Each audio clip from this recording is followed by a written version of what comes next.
بسم الله الرحمن الرحيم نحمده ونصلي على رسوله الكريم اما بعد. امریکا څنګه افغانستان کې ماته شوه؟ دوستانو، فاروق اعظم یم. پرون د 1403 هجري شمسي کال لومړۍ ورځ وه.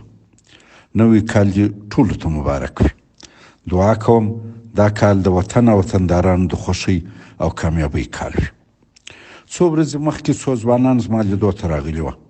هغوی ویل تا په افغانستان کې د شوروي د ماتې داخلي او خارجي عوامل د پیغامونو په ذریعه نشر کړي وه چې ډېر ګټور وه او موږ ډېر څه ځینې زده کړل. که مهرباني وکړئ په افغانستان کې د امریکا او ناټو د ماتې په باره کې هم څه راته ووایاست.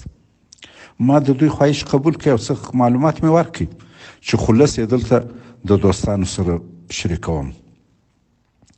په افغانستان کې د امریکا د ماتې مهم عوامل درې وه. د افغانستان په باب د امریکا مبهمه استراتیژي، کمزور حکومت او د افغان ملت په پراخ ملاتړ د طالبانو اتفاق، جنگي ابتکار او لویه قرباني. په افغانستان کې امریکا لاندې ستونزې درلودې چې په ماته یې منجر شوې. اول د قضیې پیچلتوب و. د افغانستان په تاریخ، جغرافیه، قومي جوړښت او مذهبي تمایلاتو امریکا سمه نه پوهېده. دغه ناپوهي امریکا او ناټو ته یو جدي ګواښ و چې جنګ یې په افغانستان کې ورته سخت کړی و. دوهمه واضحه استراتیژي نه درلوده. امریکا له اوله سره د افغانستان لپاره یو واضح استراتیژي نه درلوده. امریکا ظاهراً ویله چې د طالبانو د حکومت سقوط وروسته او القاعدې تر ماتې وروسته موږ افغانستان آبادوو. د هغه وخت امریکا جمهور رئیس جورج بوش به ویل چې موږ افغانستان آبادوو او لکه غربي یورپ کې چې مو تر دوهم نړیوال جنګ وروسته مارشال پلان تطبیق کړي او یورپ مو آباد کړي، داسې افغانستان ته مارشال پلان غوندې یو پلان عملي کوو. افغانستان به یو مثالي آباد هیواد وي. خو د امریکا اوسنی جمهور رئیس جو بایدن بیا وایي موږ هیڅکله د افغانستان د آبادېدو اراده نه درلوده. موږ هلته د جنګ دپاره تللي وو. دوستانو، خبره د جو بایدن رښتیا ده. همدا سبب و چې افغانستان آباد نه بلکې ویران سو. له یوې خوا به امریکا او ناټو د تروریزم سره د مبارزې تر نامه لاندې د افغانستان په کلو کې جنګي عملیات کول او خلک به تعذیبول او وژلو، کورونه به کلي به ورانول، او له بلې خوا به د افغانستان د آبادولو خبرې کولې چې دا دوه کاره په ټکر کې وه. دریم، باوري او کلتوري او ژبني مشکلات. دا هم د امریکا دپاره ډېر لوی ستونزه وه. د امریکا د وخت جمهور رئیس جورج بوش ویل چې په افغانستان کې زموږ جنګ صلیبي دی، او د برطانیا د هغه وخت صدر اعظم ټوني بلیر ویل چې دا د تمدنو جنگ دی، یعنی د غرب و اسلام جنگ دی. حتی د نړۍ د عیسایانو مذهبي مشر پاپ بینیډیکټ اسلام د ترهګرۍ دین وباله. په دې ترتیب امریکا او ناټو غړو هیوادونو په افغانستان باندې حملې ته د تمدنونو او مذهبي جنگ عنوان ورکړ. معلومه وه چې له اوله سره دوی په اناد روان وه. د آبادۍ شعار یې د خلکو څخه ایستو دپاره و. د دوی دغه اظهاراتو د ویښو افغانانو کرکه له اوله سره وپاروله. دغه سبب و چې زه پر افغانستان د امریکا د حملې په سبا په لندن کې د انګلستان د صدر اعظم ټوني بلیر د دفتر مخته په اعتراض ودرېدم، او 20 کاله مې هم د دغه اشغال د ختم دپاره په مختلفو شکلو مبارزه وکړه. سربیره پر دغه امریکایانو تر ډېره وخته ټول پښتانه طالبان ګڼل او خپل دښمنان. د افغانستان دولتي سیاسي واک د مال غنیمت په ډول غیر پښتنو ته وسپاره، او حتی د پښتنو په کلو کې د جنگي عملیاتو پر وخت له غیر پښتنو ترجمانانو کار اخیست. د ترجمانانو پښتو نه وزده، ویل یې هم نه چې پښتو یې نه ده زده، ځکه ډېر معاش او امتیازات یې د لاسه ورکول. دا یوه فاجعه وه او د پښتنو سره لوی ظلم. د دغسې فاجعې یو واقعي مثال درته وایم. د کندهار په سپین بولده کې امریکایانو یو سړی ونیوی او ورته ویل چې طالب یې؟ هغه ویل یا. ترجمان چې پنجشیری و او هیڅ پښتو یې نه وزده امریکایي ته وویله چې دی وایي هو په انګریزي کې یا د هو په معنا ده.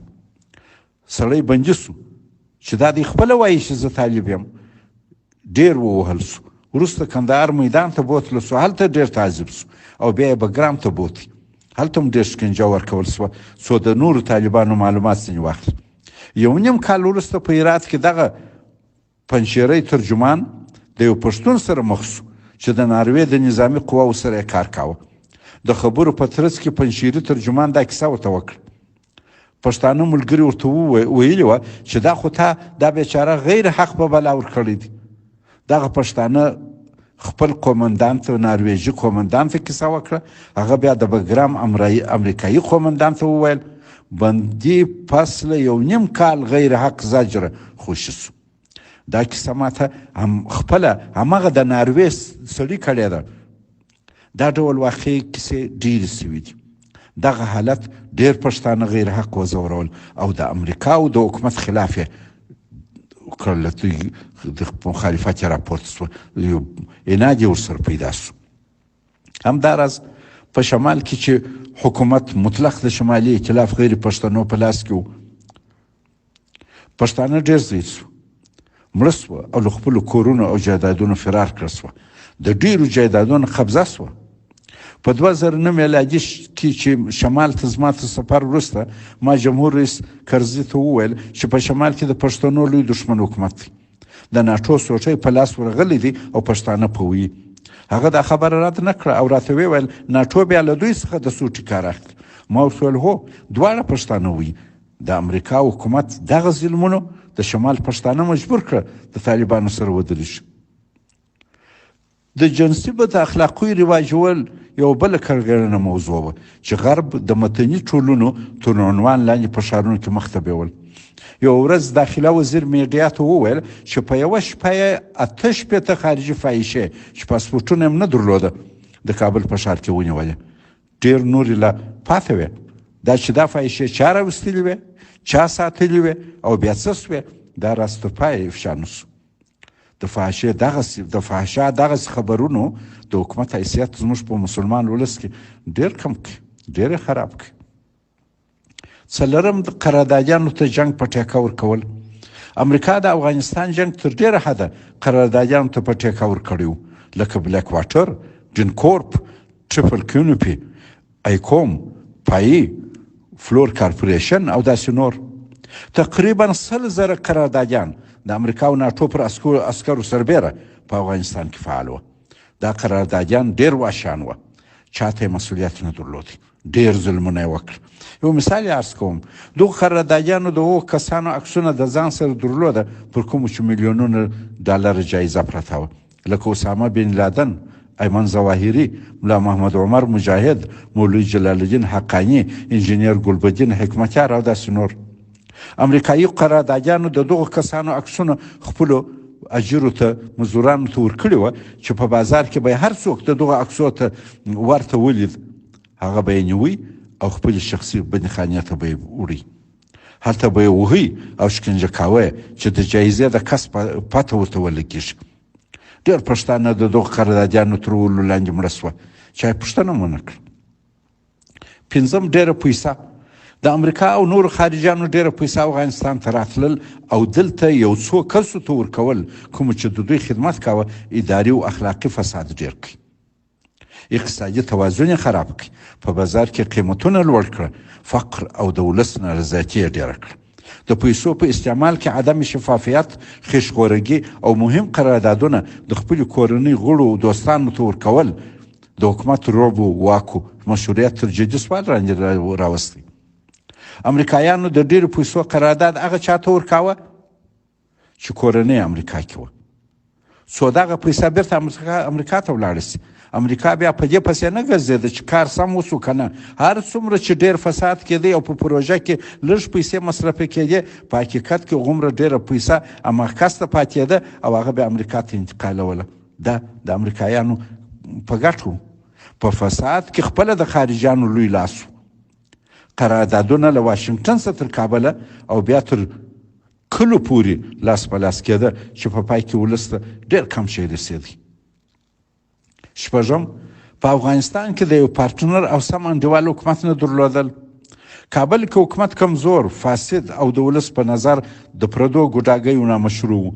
د دغسې ناکاره حکومت خښته امریکایان په بون کې ایښوه. په فبروري 2002 میلادي کې ما د انګلستان د پارلمان مختص کمیټې ته وویل چې تاسې به په دغه حکومت چې له جنګ سالارانو، د بشري حقوق له ناقضینو او قاچاقبرانو مو جوړ کړي دي ستړي کیږئ.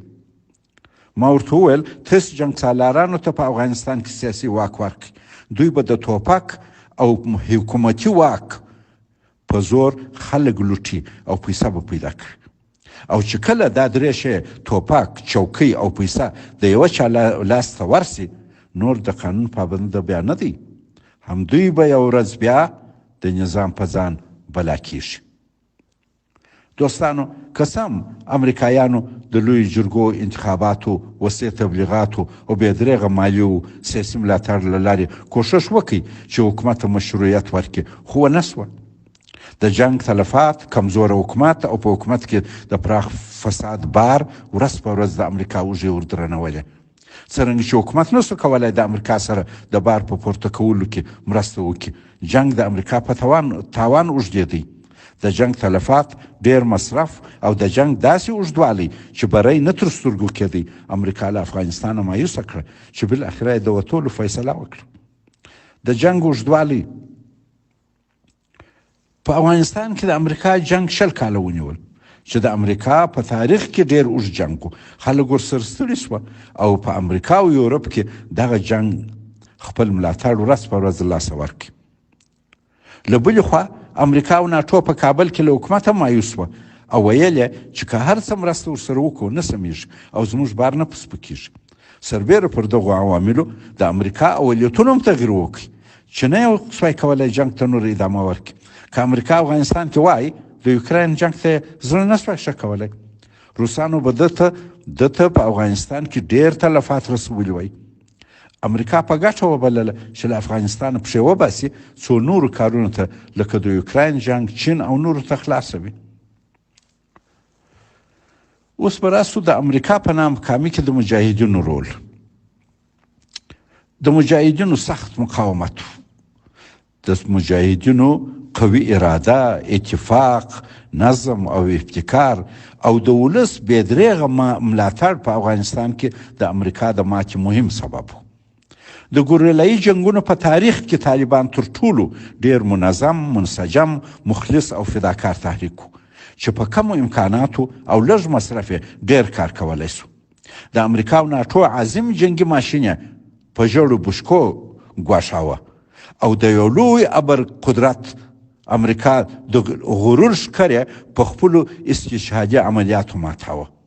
همداراز د مخلصو یو لاس او رسالتمنو مجاهدینو په مقابل کې یو بې اتفاقه غیر مخلص حکومت او اجر فوج ولاړو. په جنگ او سوله دواړه کې ابتکار د مجاهدینو لاس کې او په نتیجه کې بری هم د مجاهدینو سو. دوهم، د ملت پراخ ملاتړ د طالبانو سره. د خارجي تجاوز په مقابل کې د افغان مسلمان ملت کرکه او سخت مقاومت امریکا پرې نه ښول چې په افغانستان کې پښې ټینګې کړي. ټول ملت او خصوصا پښتانه چې د هېواد د نفوس اکثریت ډېر د مجاهدینو تر شا په نره ودرېده او د ډېرو قربانیو پور کولو خارجي تجاوز ته ماته ورکړه. د ملت د کلک ملاتړ یو مثال د خدای بخښلي ملا محمد عمر مجاهد دی چې پر سر یې 10 میلیونه ډالره جایزه پرته وه، خو 12 کاله د امریکا د نظامي اډې څنګ ته د یو کلي خلکو، نر او ښځو په خورا مړانه د ټولو خطراتو په قبلولو وساتئ. مجاهدینو ته په کورونو کې خلکو پناه ورکول، لارې ورښول، استخباراتي معلومات یې ورکاوه او د حکومتي عسکرو ولو د چا ورور و جنازه یې نه کول. دا عظیم ملاتړ و، غټ ملاتړ و. دوستانو، د دې پیغام په دوهمه برخه کې به د امریکا په ماته کې د کابل د حکومت او ګاونډیانو نقش وڅېړو. اوس فعلا د خدای په امان. والسلام علیکم ورحمة الله وبرکاته.